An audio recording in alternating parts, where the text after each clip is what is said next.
আদম নবীও বলবে আমি পারবো না, যাও, কোন উম্মতের সুপারিশ করতে পারবো না। মুসা নবীও তাড়ায় দিবেন, ঈসা নবী তাড়ায় দিবেন। সর্বশেষ রহমতের নবী বলেন, আয়েশা, উম্মতেরা পাগলের মতো হয়ে যাবে। এক পর্যায়ে তারা আমি মুহাম্মদের তালাশ করতে থাকবে। আম্মাজান বলেন, ইয়া রাসূলুল্লাহ, উম্মতেরা ওই কঠিন সময় আপনাকে কোথায় পাবে? মায়ার নবী কাঁদেন আর বলেন, আয়েশা, ওই কঠিন সময় আমি একমাত্র আমার রবের সামনে সিজদায় পড়ে মাকামে মাহমুদে কান্না শুরু করব।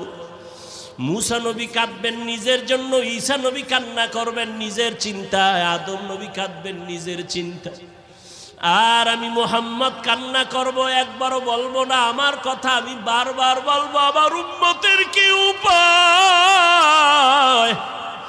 আমি আমার মাওলাকে বলবো, আল্লাহ আমার উম্মতের খবর কি? আমার একটা উম্মত যেন জাহান্নামের আগুনে না যায়, জাহান্নামের একটা সেকেন্ডের গরম সহ্য করতে পারবে না। আমার আল্লাহ তখন আমার কান্না সহ্য করতে পারবেন না, দ্রুত বলবেন, হে নবী আপনি মাথা উঠান, আপনার কান্না আমি আল্লাহ সহ্য করতে পারি না।